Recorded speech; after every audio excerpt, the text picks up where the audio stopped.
Welcome to the Clutch Kitten Gaming Podcast, where I play an indie game for 5 hours and let you know whether or not it's worth your time and money.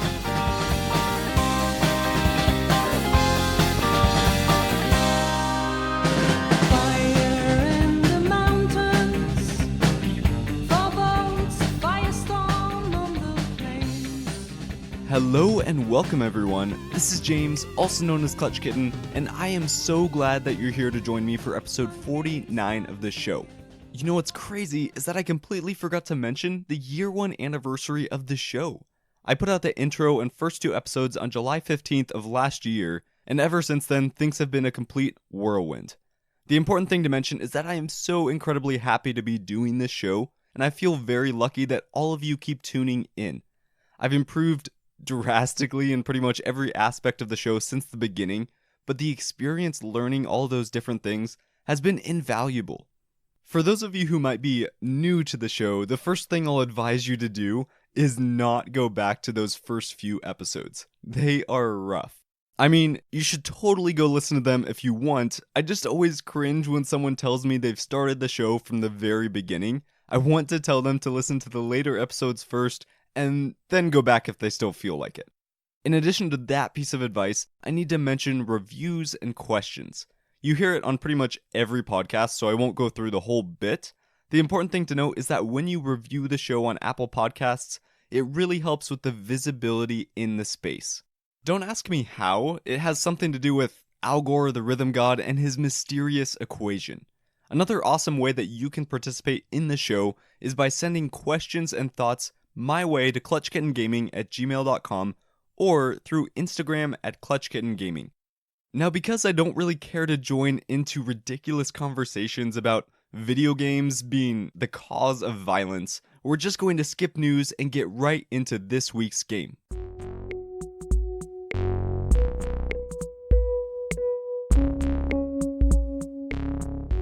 This week we're going to be talking about Steamworld Quest, Hand of Gilgamesh.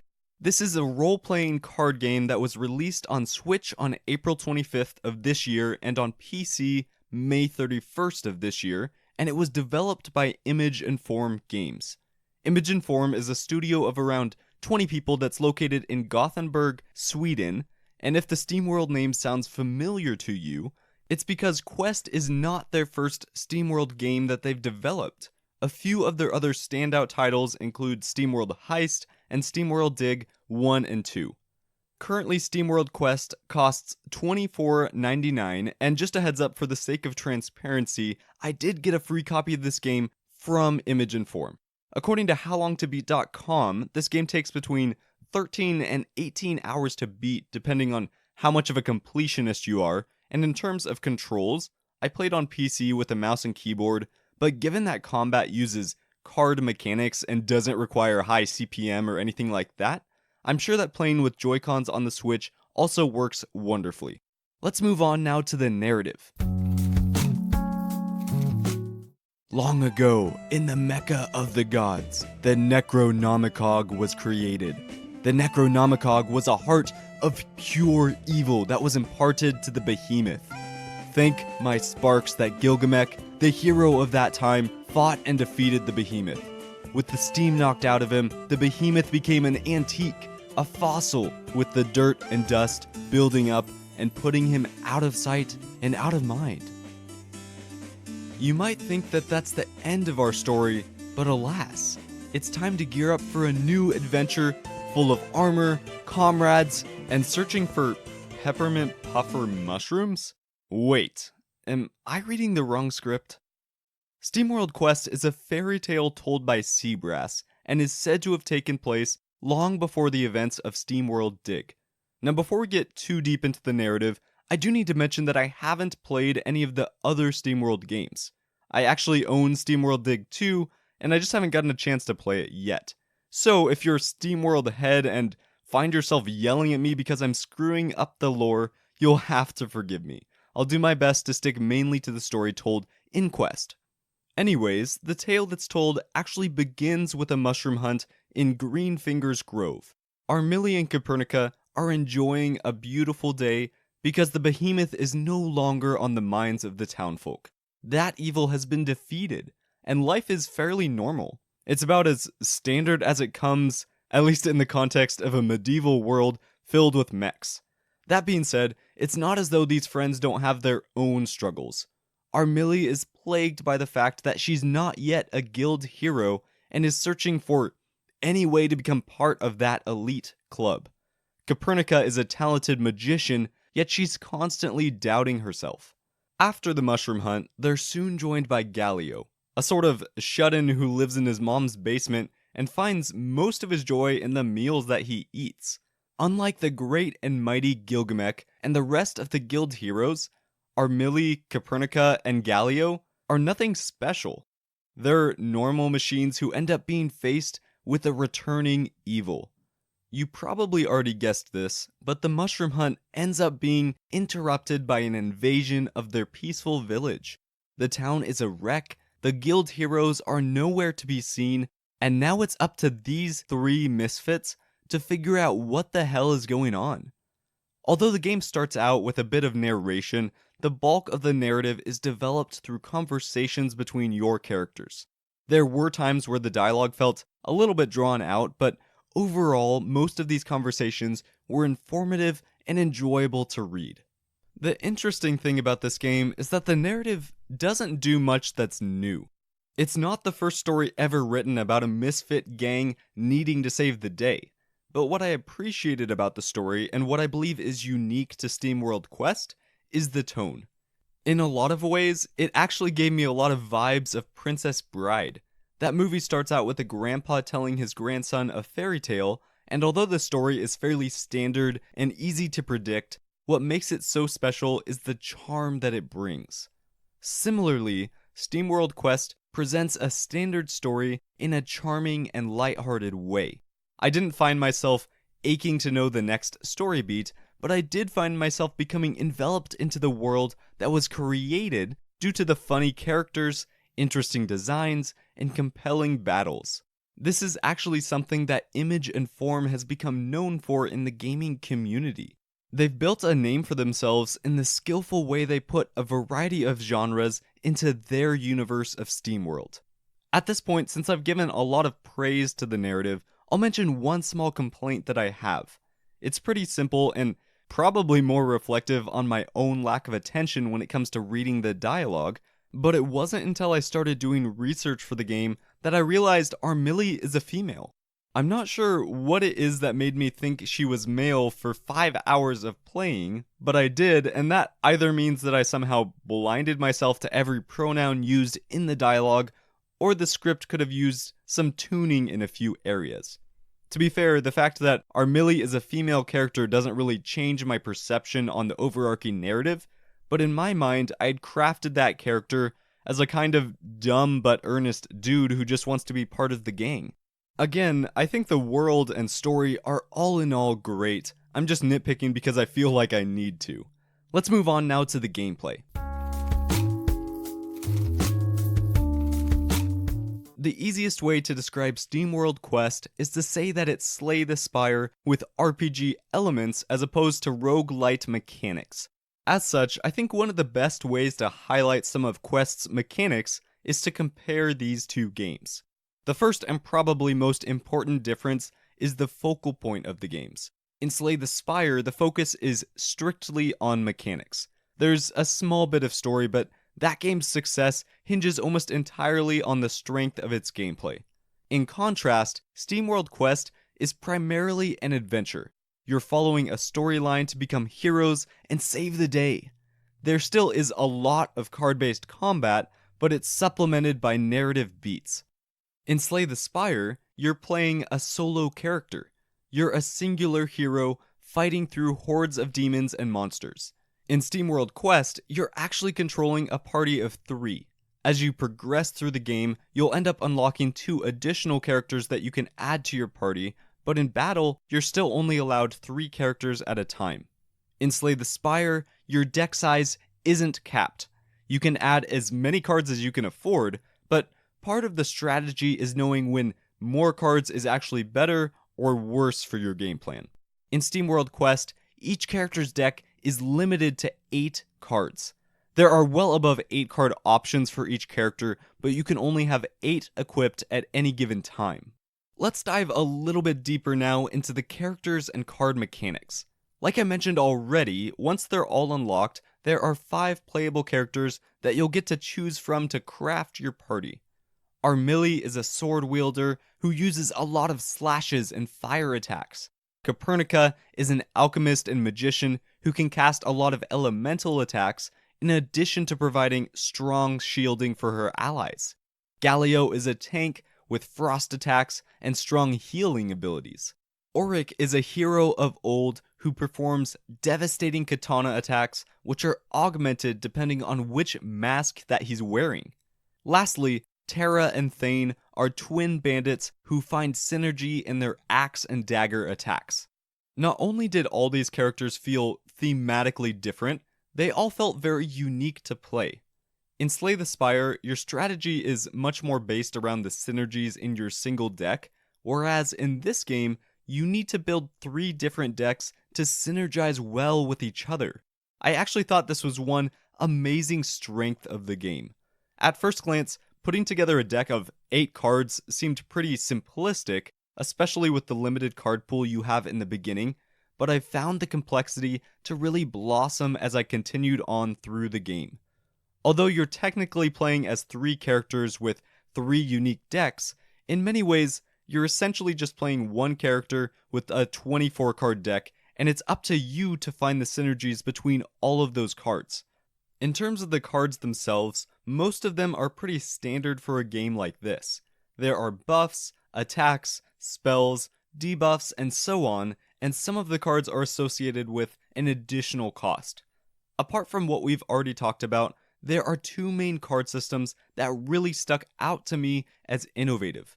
Each turn you can play up to 3 cards, and assuming that none of your characters have died, and you've built your deck at least decently well, you should be playing 3 cards each turn.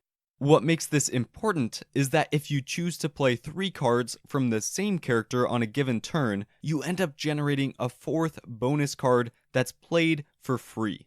For example, if you play 3 of Copernica's cards, she generates a shield card for every character. If you play 3 of Armilly's cards, she performs an additional attack and heals herself.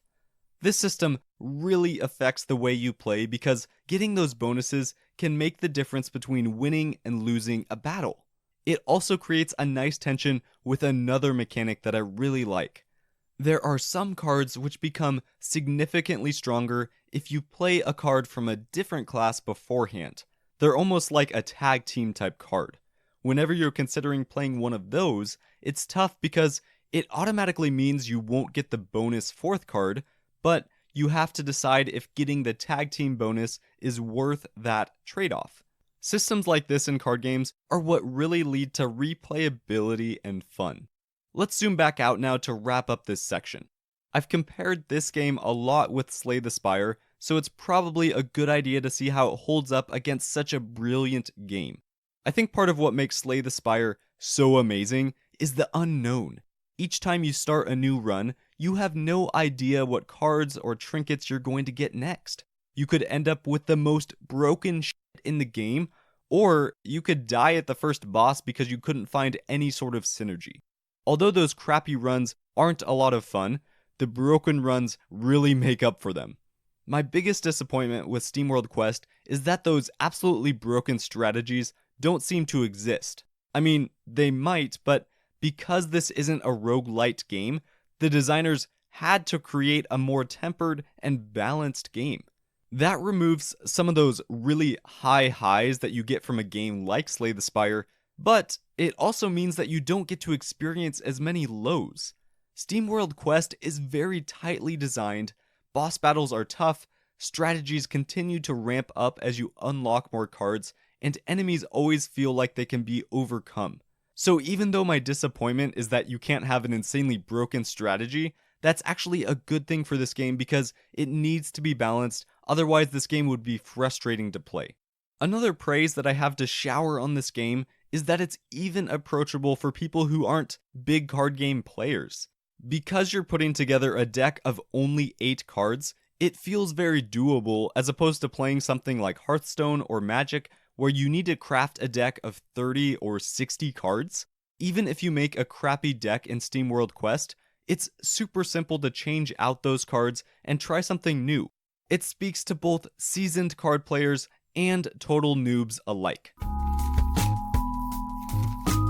Now that we've made it through the narrative and gameplay, let's take a look at the art and sound design. On the art side, Steamworld Quest has a very cute and colorful, hand-drawn 2D world.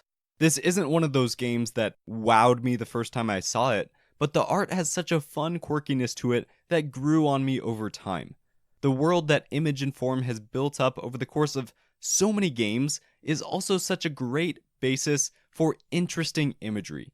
I mean, for this game, it's set in a medieval world while still incorporating robots and mechs and steampunk gadgetry. In terms of the visuals, my only real complaint has to do with the UI, the user interface.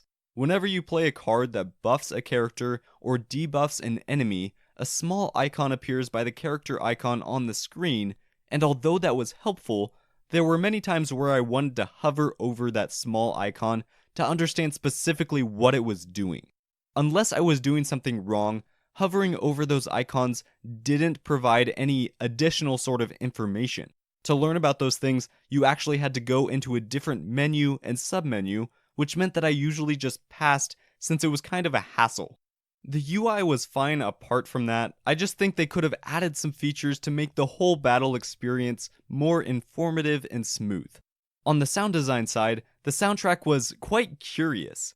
Many of the songs that play while you're walking around between battles are quieter tunes with a lot of those medieval fantasy vibes. However, when you get into a battle, the tracks turn a corner and become much more fast-paced and even blend some rock into the mix. One of the songs in particular goes all out with guitar riffs and solos, and it kept making me think of Avenged Sevenfold of all bands. Although a lot of the music wasn't really my jam, I do think it was effective. Because card-based battling is inherently slow-paced, the fast tempo and louder songs really helped to create the feeling of intensity, and the slower medieval songs were important to have between the battles because they didn't distract from the conversations, and they helped remind me of the medieval context.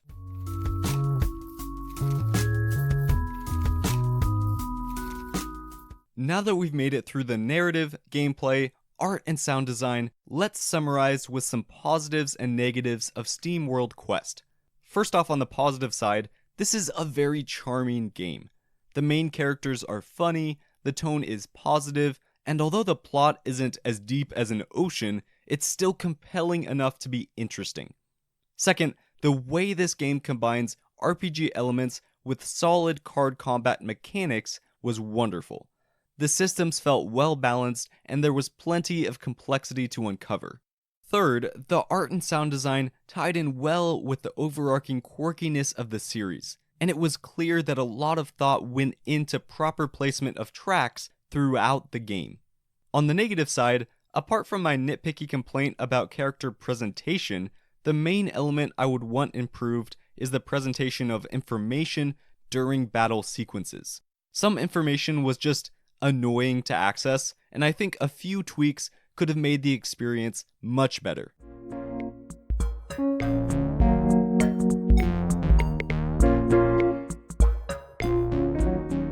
We've made it now to the final boss. This is the part of the podcast where I let you know whether you should slay the game and buy it, flee the game and avoid it, or farm up and wait for a sale. My verdict is to slay this game. Steamworld Quest seems to hit all the right notes. If you're an RPG fanatic, you'll find some of those elements here without needing to grind out a 100-hour game.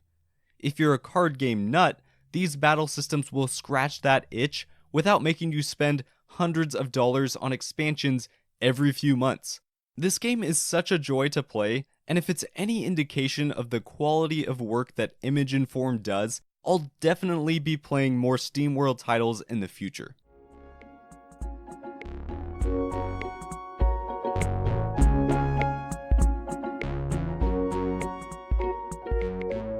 as always, thank you all so much for taking the time to listen in.